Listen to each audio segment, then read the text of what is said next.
we're both speaking from the wonderful world of South Florida.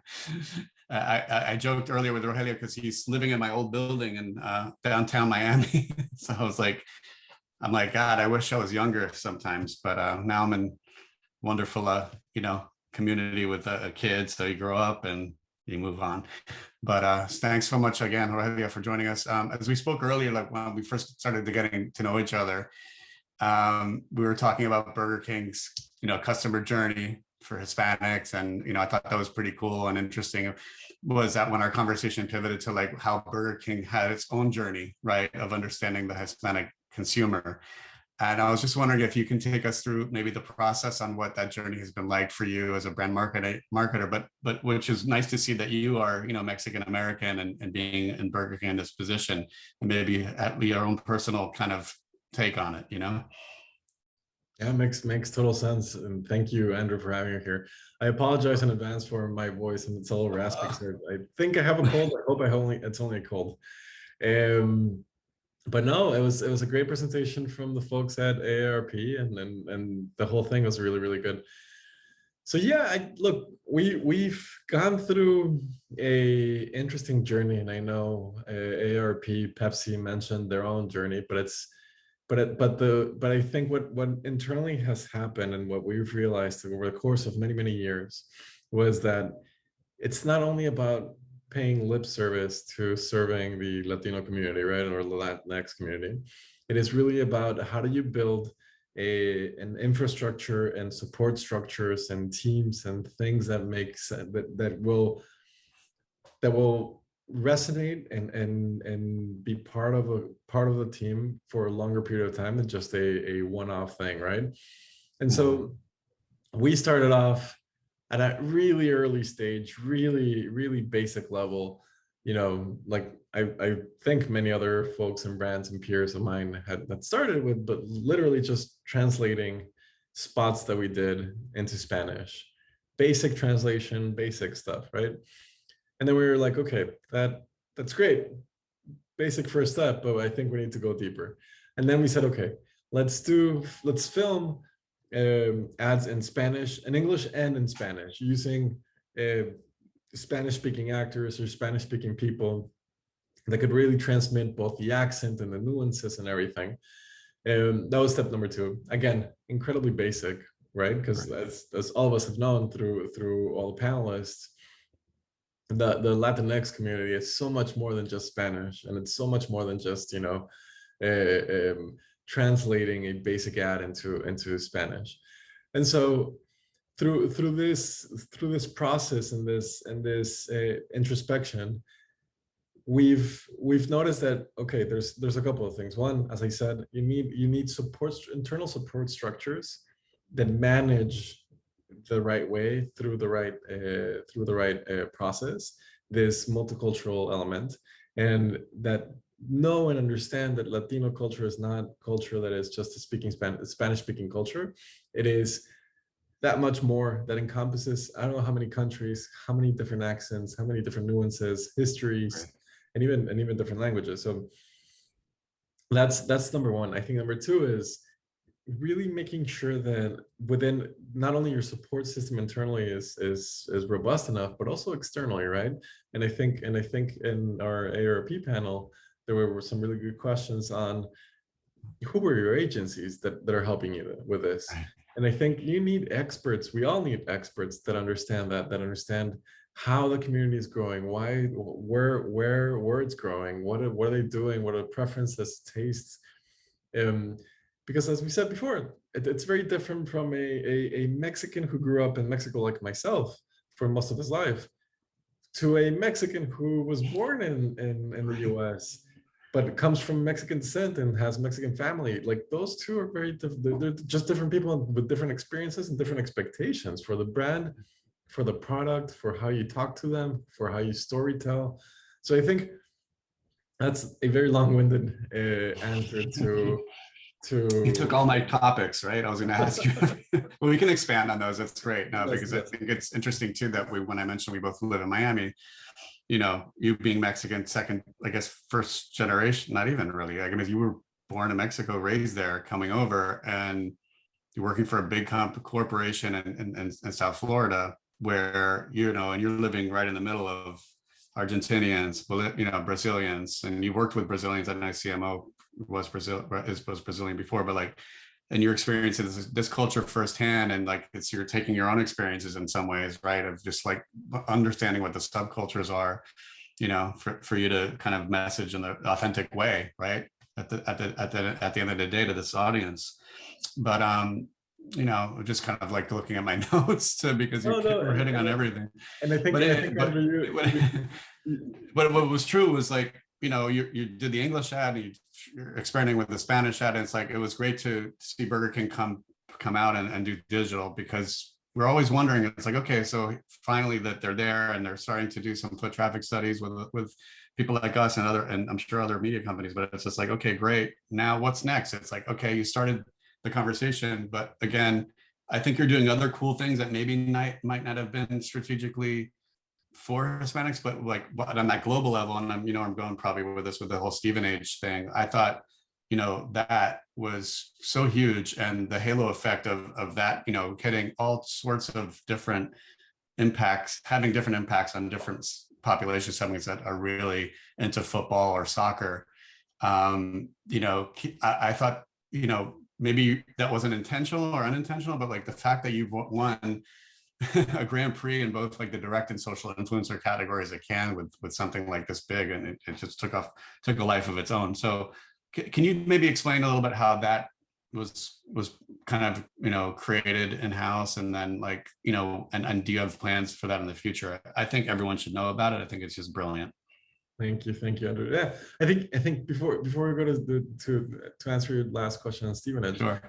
there was, you mentioned something really important that I think as Burger King and as part of our journey, we really want to make sure we hit is, which is the uniqueness factor, right? It has to be the way that we do all the work, the way that we do all the creative, the way that we do the way that we handle multicultural, the way that we handle Latinx. It has to be very unique, and it has to be a it has to feel like you're speaking to them in a single in a personal way, right? As a brand, you as a brand manager, as a person that manages the brand for any company, you should be able to tell the story in a very unique way that resonates with consumers. And so now what we're trying to do is resonate with consumers across the board with our Latinx community, but that resonating will, as I said, won't be just doing in Spanish. It would be with like so many different things and so many other opportunities, both being product related. So what products do you have in the market?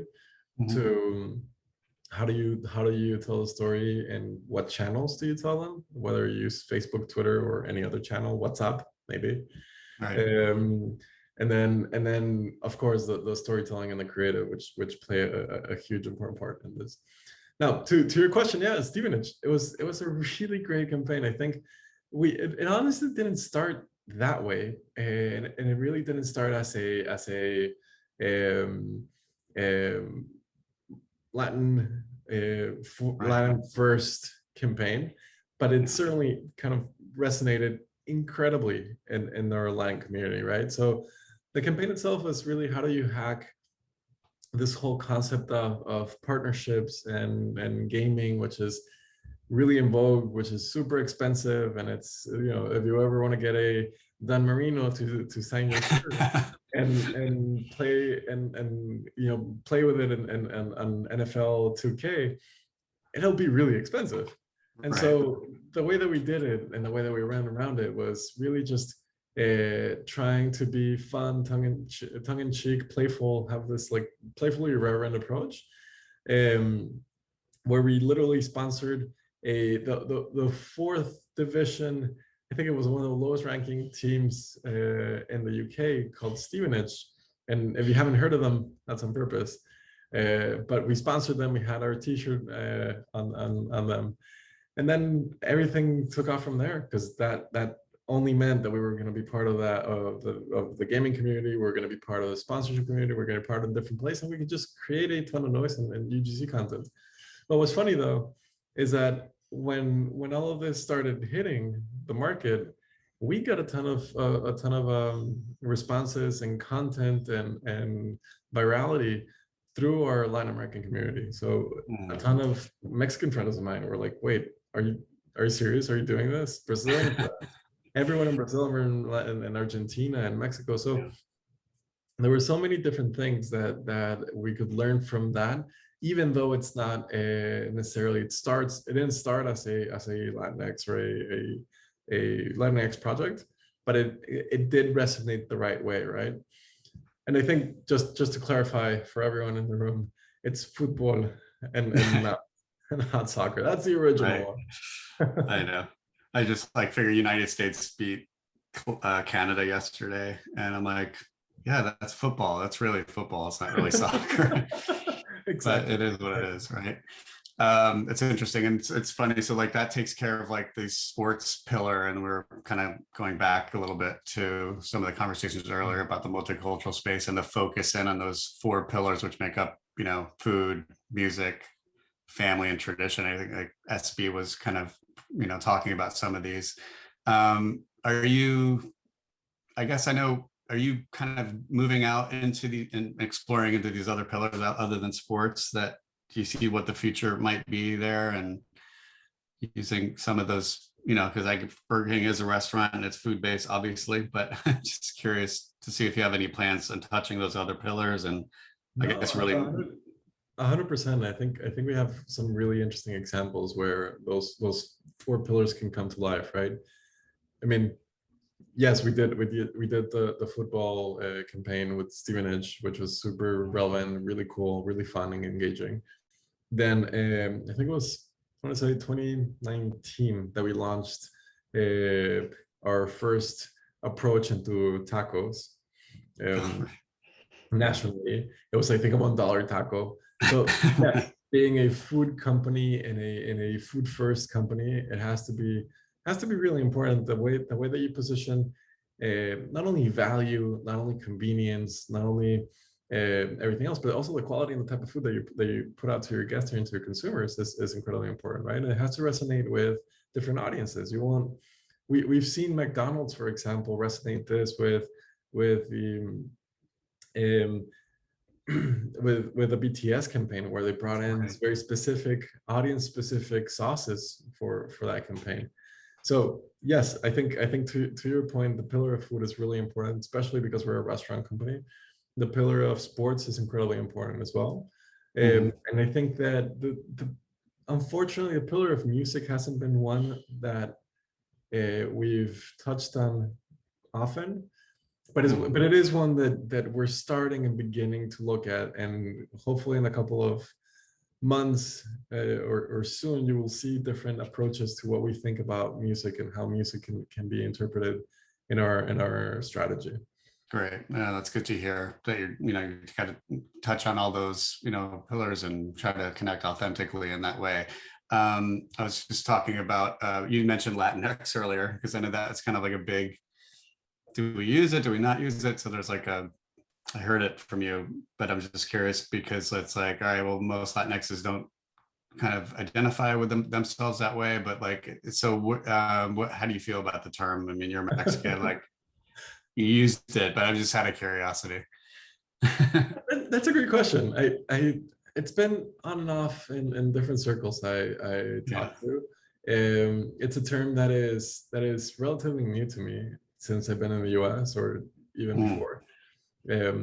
And I think, look, I'm not a fan of boxing people or identities into very particular definitions, because me myself, I have never been part of a never considered myself part of a single, very clear cut definition. So Right. and I know we are all different parts, different things in different parts in different worlds.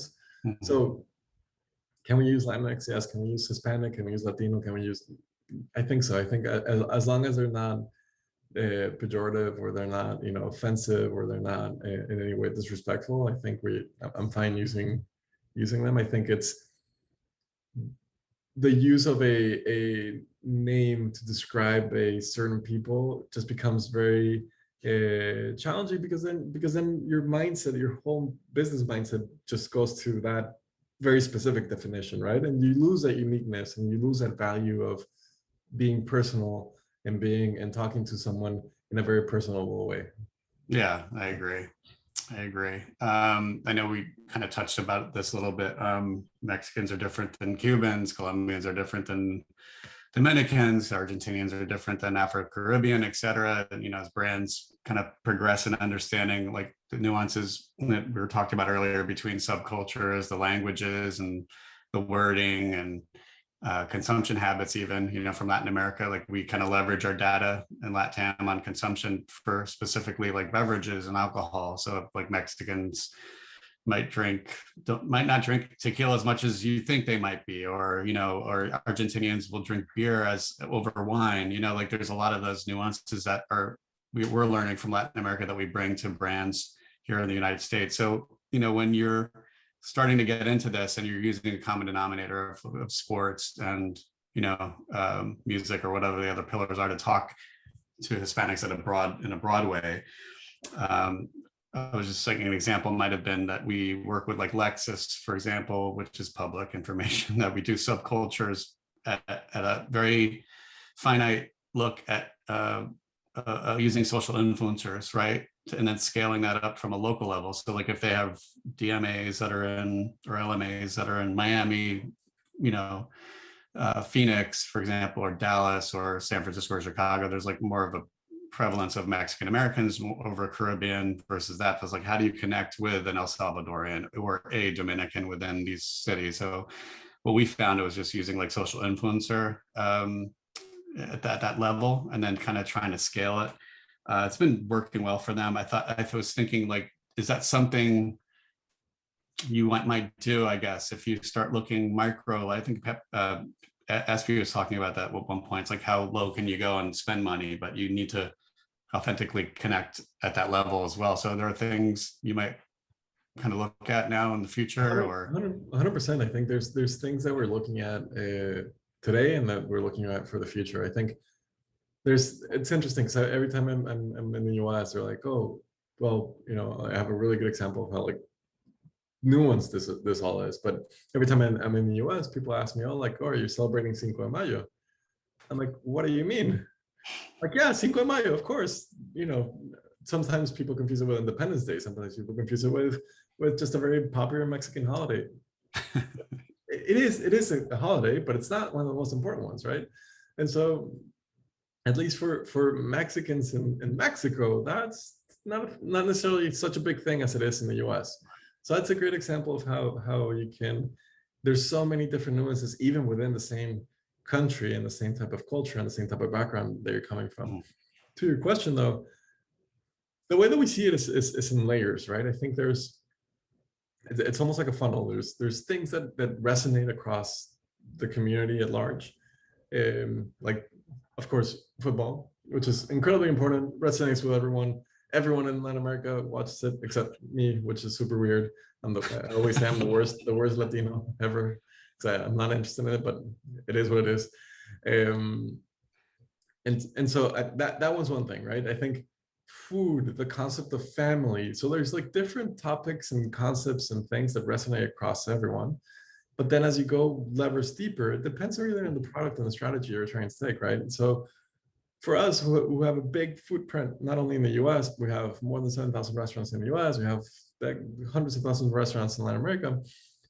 It really depends on what you're selling, how you're trying to sell it, and what area you're focusing into, right? So if your company is based in Chicago, yes, that will be very different communication than what you'll do in Florida, because in Florida you may not have as much. You might have more Cubans or Venezuelans or Colombians or Brazilians than you have Mexicans. Right. Yeah, it's interesting because like if you think of it's all macro versus micro, it's like, do you really need to connect from a Burger King level down at that cultural specific level when you find the common denominator? And I think you do. I think you brought in a really good point of like using influencers. We call them like micro influencers. Yeah. Because those are folks that are not necessarily super exorbitantly expensive like your major influencers that you're talking about, but they're people who know how to connect to those communities in a very unique and authentic way, like going back to the authenticity of it. And so if you can find it in a way that is replicable across different communities, those micro influencers can help you organically achieve what you're trying to achieve, right? And build the memory structures for your brand into talking to that community. What you also don't want to do, and I think what I've seen many folks do, is when you're managing a brand, you're managing a tone of voice, you're managing a persona, you're making sure that brand resonates and sounds the same way in every single touch point, in every single channel, in every single way. Oftentimes, many can fall into this dilemma when they translate to multicultural or Latino communities or anyone else. The brand kind of might just fall along or not be as clear cut as it was before, right? And I think what's important, it's a major responsibility of people who manage brands and brand marketers, is to make sure that even though you're touching different communities and you're trying to resonate with those communities, you want to make sure you stay true and authentic to who the brand is, right? So for example, Burger King being very tongue-in-cheek, a very fun, welcoming, and just a fun, welcoming brand. We want to make sure that resonates if you're speaking in Spanish or English or Russian or Mandarin or whatever language you're using, right? True. That's very true. I'm just trying to think. I think we covered a lot in our conversation. I guess that with future, in terms of like, commitments or plans to work with minority-owned companies, or with like brands coming out and doubling down investments like against African American and seeing that those commitments is Burger King, have any plans to do that? And I mean, I know you work with a really good agency that has a great multicultural team. Can you just talk a little bit about that, maybe? Yeah, for sure. Look, we have a couple of different efforts. I know there's a lot in the works, and our teams are making sure that we get there. I think the first step that we're taking is building that structure, internal structure, so we can support everything in one place, right? So we can support this multicultural view, and not only in a one and done campaign, but across time and across multiple different places. I think the second one is our sister brands. So Burger King is part of a company called Restaurant Brands International, who also owns Tim Hortons and Popeyes, along with Burger King.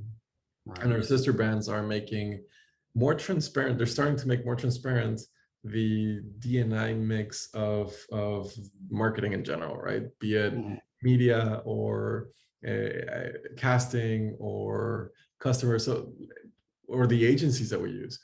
I think we're all trying to move there. I think there's just different stages in the brand's life and the company's life that we're in, that we need to figure out how to do it in the best way. But I think overall, though, what is, I would say, beautiful about all this is that we recognize there's a need. We recognize that many of the brands are not necessarily where they should be, and that we need to move forward, and that we need to do it at a quicker pace. Good. No, it's great to hear. Especially like I seeing an ad, I was surprised, Spanish and Popeye. So that was really cool to see that. Most recently, that's still running now. So yeah, thanks so much, Rogelio. I'm going to take some questions now. I think we're kind of close, but I think we hit on all points.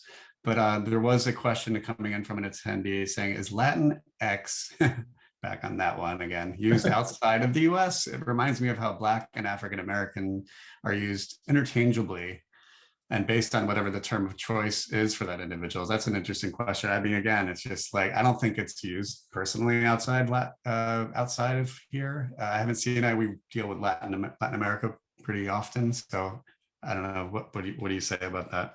No, I agree with you, Andrew. I haven't seen it outside of Latin America. Outside of the U.S., I would say, right? It's not necessarily a term that I've heard, but I agree with the second part of the question, which is it does seem a little bit interchangeable between all the other different terms that are out there. Yeah, I mean, BIPOC, like I just never, and unfortunately, I probably should have known what that meant, but until most recently, it's been in all the trade publications, and it's like, you go look back at it and you're like, oh, where did this term come from? 2013.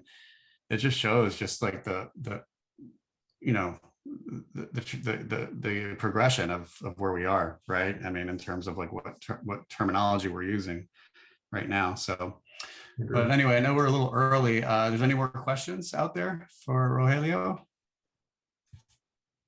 Let's see, we answered one question, it's open. The only thing I would add, Andrew, to this is I would say, like, look, as professionals in the marketing industry, don't be afraid to be wherever you're at this life cycle, right? I think we're all learning, we're all putting part of this, but be afraid of just doing a one and done and walking away, or just be afraid of putting the check mark and you know, turning your back on it. I think it has to be, go through the process, but go through a process in a way that you can set up systems that can really live past whatever you're doing, whatever anyone is doing, and be a thing for the next 10, 20, 30 years for your brand. Right, I agree. And I think, you know, like the story we've been telling people from our kind of lens, and when we talk to a lot of new brands, Mel has mentioned a lot of brands that have been coming out of the woodwork, so we've never worked with before. It's just been crazy busy for us, which is a good thing. But it's just like telling the story authentically first, instead of just doing something where you're going to try to look at our return on investment very quickly. What we found is that, you know, telling a story authentically, connecting in a way from a long form content first, and then going down the funnel afterwards. So you have to really buy that trust. And I think, you know, being gringo myself, growing up in Miami and being kind of like a, you know, welcomed into the group in that sense, being Jewish in a way, but I see that it's the authentic, you have to be transparent when you're speaking to someone like of this within this group. It's just like they see right through it. And, you know, and the only way to touch and do that is long form, I think, and then just kind of like really grinding into buying into the trust and then getting into the ROIs of and sales aspect of our game. But, you know, what do I know? I've only been doing this 10 years. You've done a fantastic job, and you can pronounce my name perfectly. So of course, you know, that I'm really good at. And you know, I learned the bad words first, but I'm not going to go there. I have a couple more questions. What is Burger King's goal in embedding themselves within the fabric of the Hispanic community, specifically as it relates to reaching bicultural Hispanics outside of the tried and true Spanish language partners and across all media channels? That's interesting, because like a lot of brands come to us in the past and just want to do Spanish language only, and we tell them, you're doing mobile, you should be really thinking about a second generation, third generation, where they over-index and try to speak, you know, both English and Spanish and see what works. You know, I don't know how you feel about that. At home we speak Spanglish, and I think exactly. the little one is going to speak more Spanglish than anything else. But yes, I agree. No, I think that's a great question. That's a question that we're trying to answer, right? That's where we're at a stage where internally, internally and externally, with our agency partners and with everyone else, we're trying to figure out what is the best structure that can help us answer those type of questions. Right. So more to come on that, but that's actually the type of questions that we're asking ourselves and that we're trying to figure out. Great. I think we touched on this as does RBI. Oh, well, maybe it's as a whole. Does RBI support minority ownership? Yes. Different, and it's a little bit more nuanced with different shades and different colors, but yes, in general, we do support minority. Good to know. And then someone asked Rogelio, do you have a favorite Liga, a Mexican team? But you're not a soccer fan or football fan, I should say. I'm not a football fan, but I did grow up in my house with my dad being a fan of Cruz Azul. So I know they won. I only know they won this year. He's right. a fan, but that's it. I only support him because same here. And there's someone asked, is any kin to Rogelio de la Vega, which is pretty fun.